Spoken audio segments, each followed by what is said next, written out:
Some of y'all need to divorce your husbands, seriously, because they suck. So yeah. Hey, thanks for stopping by. My name is Christy. This is Christy's Got Questions. It's a social media outlet where we discuss historical and contemporary culture through the lens of media studies. So you may be wondering, okay, well, if it's media studies, why are we doing this video? Because it's a book. But one of the biggest misconceptions about media are that they aren't books or anything outside of TV and radio and maybe even music. But media are all those things. That's why we're taking a look at this gorgeous illustrated woman's almanac. It has 12 how-to handbooks in one, and it was published in 1976 by, let's see, bear with me. So I don't know these publishers, they're probably old. By Armitage Press Inc. and Information House Books Inc.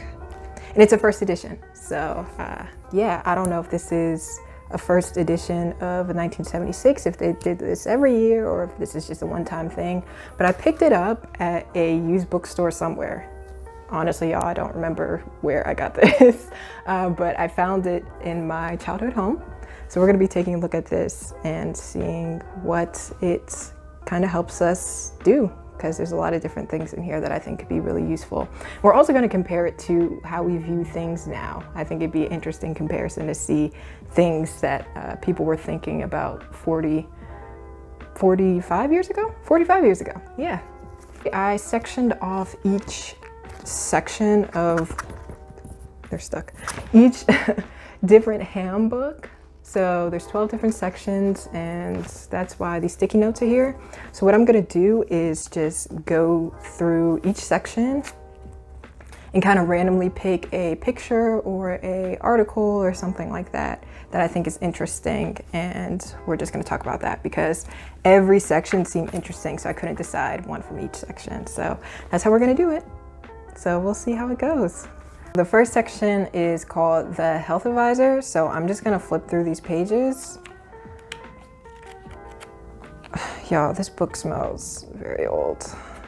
Very, very old. Oh, we landed on menopause. This should be interesting to read about. I wonder if their views have changed about menopause. Let's see. Oh, okay. So I'm just gonna read just sections out of these articles because these articles are very long, so I don't want to read the whole 600-page almanac to you all. So here's just a random section that looks like it could be interesting from this article literally titled Menopause, and it's by the Boston Women's Health Book Collective, Inc. Wonder if they still exist. So, a few older friends sat down and told some of us recently what their experiences in menopause had been like. I found life after 55 and the menopause very similar to life before 55 and the menopause. The menopause. I've never referred to it as the menopause. It's just always menopause. So that's interesting. I don't know if that was an edit on the author's part or what, but whatever. Just beautiful not to have to worry about the damn periods and no more birth control. Girl, I feel you. I was tired in the afternoons for a couple of years and worried that I was going into a decline, but being luckily a vigorous person, I kept going with my work. Then one day I realized it must have been the menopause. Dang, girl, took you that long to figure out it was a menopause? I don't really think of telling my kids I'm in the menopause because that would be overplaying its importance. When I was about age 56, I began to menstruate less often and felt mildly nervous at times. The woman gynecologist to whom I had been going yearly for pap smears probed at some length into any possible dangers and then recommended a daily amount of Premarin. And when this brought back the period, suggested halving the daily pill. That was 6 years ago, and I have had no menopausal symptoms since. What is Premarin? I might have to look that up. Maybe I'm just not in the know, or maybe that's just something that, is old-fashioned. Hard to tell with articles like this because I don't know if I don't know something because it's just kind of outdated, or if it's literally because I'm not old enough yet to know. I don't know. And just for reference, I'm 23, so yeah, far away from menopause, I believe. Okay, so the next section is called the Psychological Advisor. Okay, so I landed on a page that has two articles. There's drugs commonly prescribed to change your mind, and change can make us ill. We're gonna go with change can make us ill because I wanna see what they're talking about. And this is by two doctors, Thomas H. Holmes, MD, and T as in an initial, Stevenson Holmes, MD. So they're probably partners. I don't know if they have the same last name. I'm trying to get to the part where they say change can make us ill. Life change is not something that you should avoid. After all, there are worse things in life than illness. Changing, adapting, and evolving help all of us to live our lives to our fullest capacities and enjoyment. But too much change in too short a period of time takes its toll on the adaptive capabilities of the human body, lowers resistance, and increases the risk of major changes in health. If you can learn to regulate the major changes that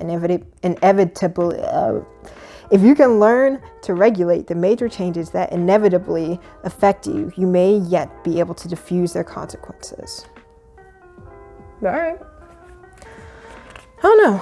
Seems like they talked about a lot of stuff here. I never really heard the phrase change can make us ill, but I think that might be a good thing to include in a woman's almanac because we do have a lot of different changes in life. So next up is the SCX advisor. Oh, this is, I wish I could show this. Actually, oh wait. The name of this article is called The Liberated Orgasm. This is a pretty long article. And it says, let us review the physiology of the female sex cycle. So stage 1 is excitement. Within 10 to 30 seconds after, oh, I don't know if I can read this, y'all. There's a lot. Okay, we'll just say what each stage is. So stage 1 is excitement. Within 10 to 30 seconds after stimulation starts, I guess you get excited is what it's saying. Stage 2 is a plateau. All right. Stage 3 is actually the orgasm. And stage 4 is, I love this word. It's like being in English class. Stage 4 is the resolution. Never heard of that stage, but I don't think I can read this because I will get in trouble. But just know that stage 4 of that experience is the resolution. So yeah, maybe if you comment below, I'll tell you what the resolution is. Or you can pick up your very own copy of the 1976 Illustrated Woman's Almanac and check it out yourself. The next section is a section that I have no interest in at this point in my life, but you know, things may change. And it is motherhood. How to Organize a Daycare Center by Carol Shapiro. I would have never thought that someone would write an article about organizing a daycare center, but when you think about how many daycare centers there are, this is probably a needed article. I'm just gonna read the stuff that they have in bold. So she's saying, get a group together, decide what types of programs children and parents need, deciding what programs to offer. Based on the needs of children and parents discussed above, the planning group should decide what kinds or combination of childcare programs to offer. There's an infant program, includes care for children's 8 weeks to 2 to 3 years. Preschool program includes children from 2 to 1st grade. That's preschool? Interesting. After school program includes children from the 1st grade through 18 years. Since it usually begins at 3 p.m., teachers can be hired on a part-time basis. Okay. Programs for handicapped children. I actually don't think that's the right terminology, but that's what they say in here. Or should I say that's not the terminology we would use today. 24-hour program. Wow. Oh, okay. The children don't stay in the center 24 hours, drop-in care. Okay. Okay, so back to the different ways you could do it. You got to figure out your curriculum, learning state and federal rules and regulations. Oh, wow. You have to incorporate, get federal funds maybe if you want to. Wow, this is a long article. A site for your center, recruitment and training of staff, funding, private funding, evaluating the program, making necessary changes, opening your center. Look, if you're interested in opening a childcare center, a daycare center, let me know and I will scan this article for you. Like seriously, it gives you everything you need to know. And I don't know if any of that government stuff has changed, but you could probably just look up and see if it's changed. But there are a lot of different things from that article that I would have never even thought about opening a daycare center. But that is really important if you're going to be looking after kids all that time. It's important that you get it right. The next section is education, which is awesome. Let's see what they have to say about education here. I'm sure they couldn't anticipate online classes and online learning, so they don't know what'll happen with that.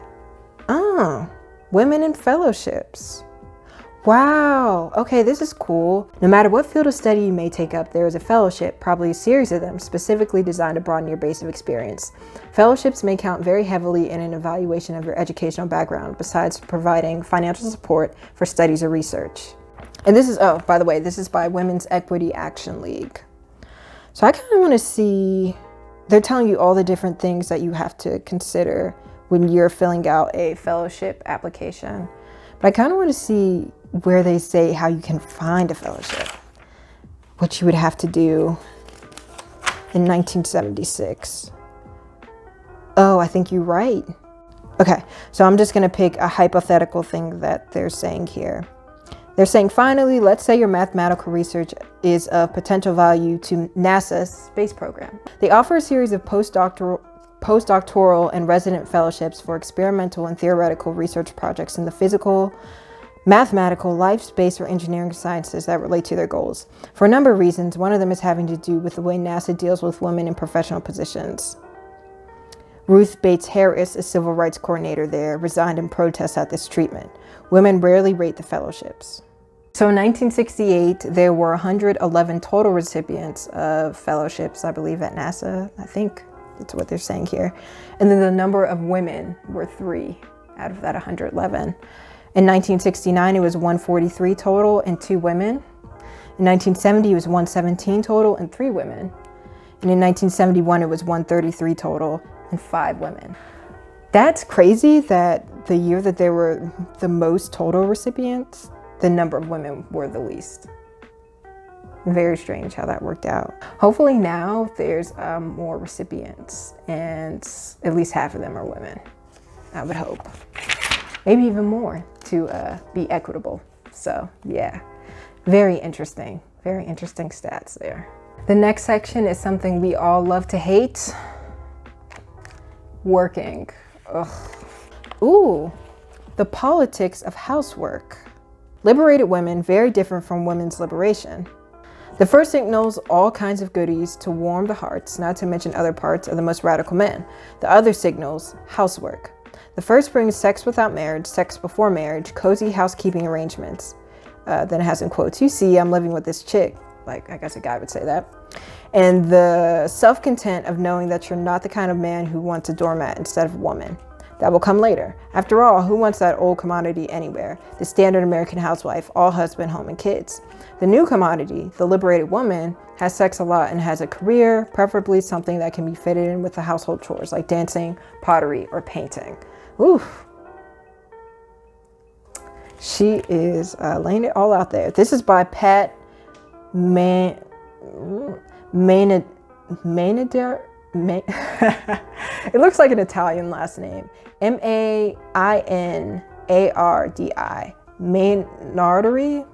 Minority? I can't say that. Minority.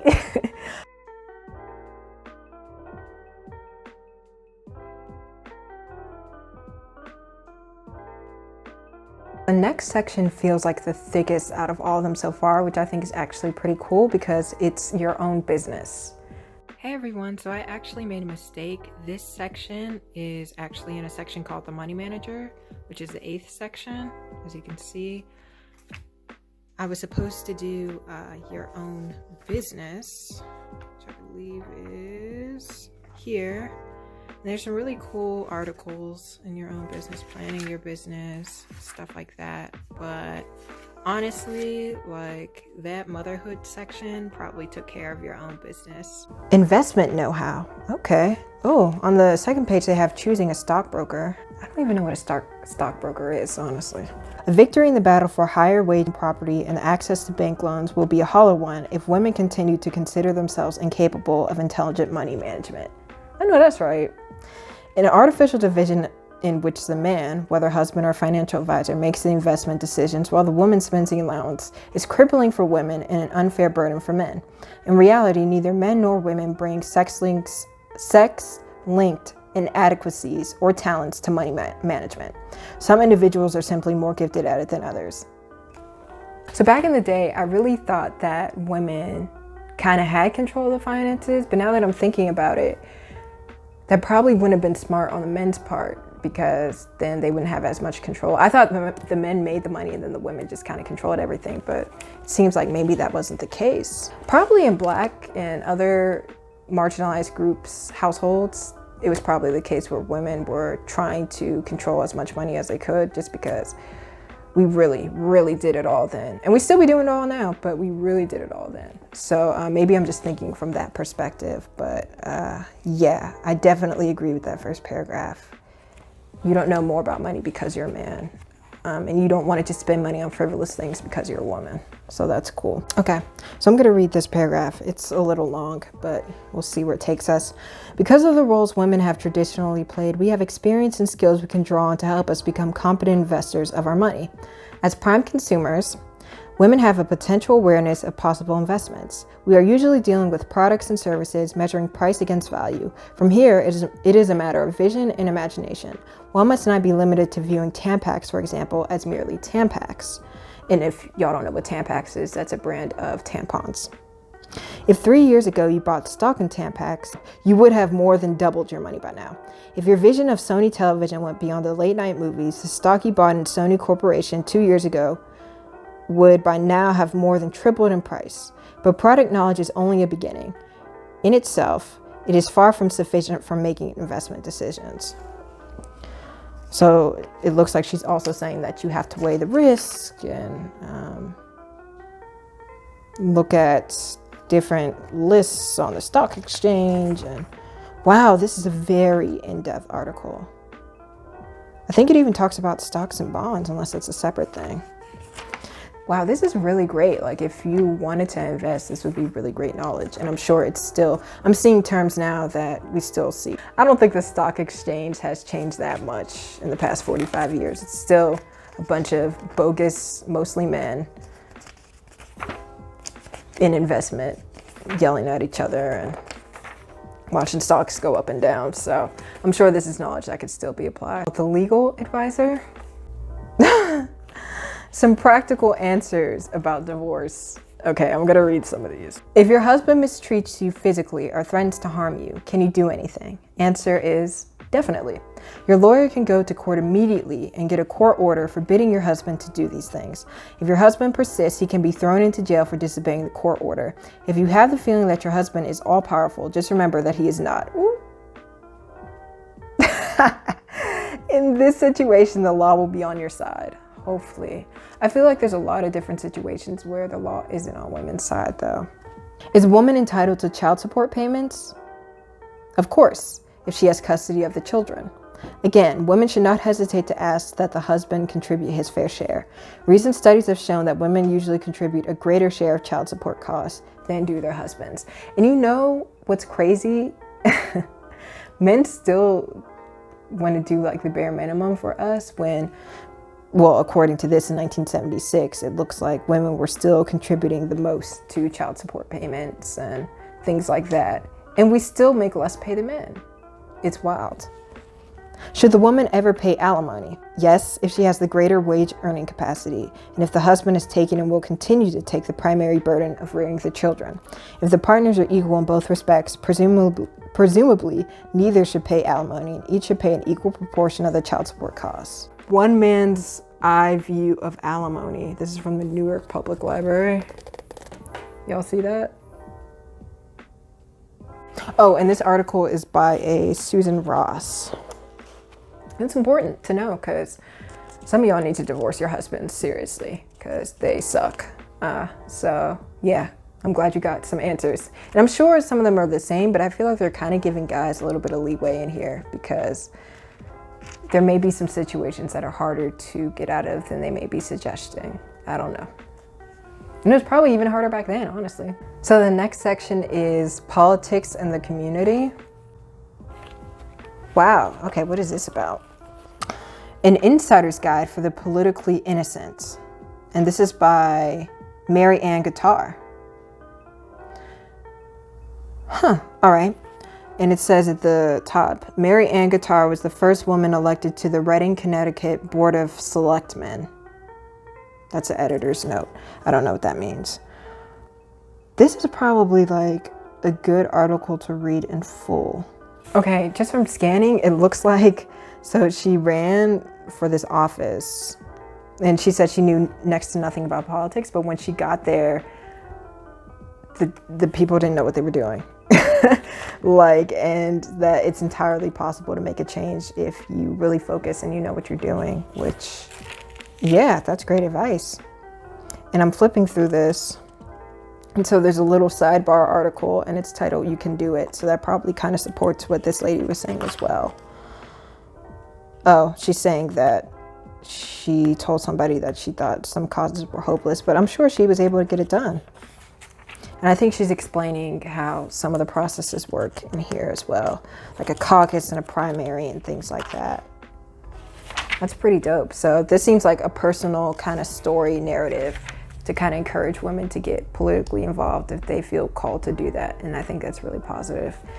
As we know, like the late 60s and 70s, they talked about women's lib all the time. So I'm sure this was like very relevant to this almanac and like something that people were looking to learn more information about back in the day. Now too, because I feel like feminism, it has a lot of different factions and things, but I think that people are really interested in being feminists now. So this section might be still pretty relevant today if they, you know, do the right thing with all the different intersections and race and sexual identities and things like that. So maybe I'll have to look at that at a later date and let y'all know. Okay, there's a chart right at the end of this section that I actually wanted to talk about a little bit.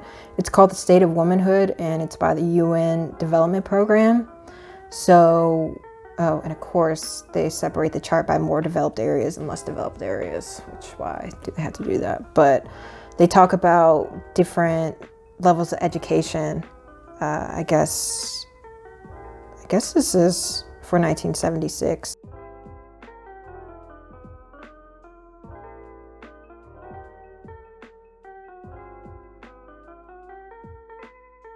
The next section is Handy Woman. It's called Handy Woman. So I guess it's about being able to do different fixes around the house. This almanac is really thorough, y'all. I definitely need to read this section. Okay. Electricity Without Fear by Lady Borden. She says, "I used to be scared of electricity, afraid that tampering with anything more complex than replacing a light bulb will bring disaster. But then our family moved into an old farmhouse without electricity.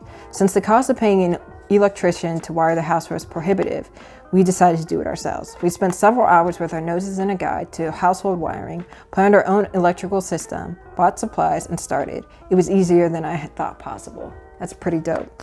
But she might be a science person, honestly. Yeah, because I see receptacles, amps, circuits, fuse cables, and I'm already confused. But there's like really helpful diagrams in here, it seems like. And I'm wondering if electricity mechanisms are the same now as they were back then. But yeah, this section's cool. And finally, the last section, y'all, it's called Simple Pleasures. So I think this is like hobbies you can get into and things like that. When I kind of passed by one of the pages, it had something about, I think, belly dancing or something like that. I need to read this today. This is called Poker to Win by Clement McQuad. It's poker to win, okay? Because we're women and we win, okay? It tells you all the different ways to play poker, all the different games. There's even an article in here by, it appears a man, because the name is John Moss, talking about poker etiquette. So I need to go through here. I always wanted to learn how to play. Okay, and so the section ended, and now there's a bibliography with suggested reading in here, which is pretty dope. I'm going to see if any of these books in the sections that I really liked are still available in print. And then there's a yellow pages. There's a women's directory in the back with like adoption information. Oh, they have a whole section on abortion. I thought they did. When I flipped through here before, I was like, oh. So I wonder if any of these are like still places you could go, because so many of them closing down. They have this creepy picture by the adoption section of some toy babies.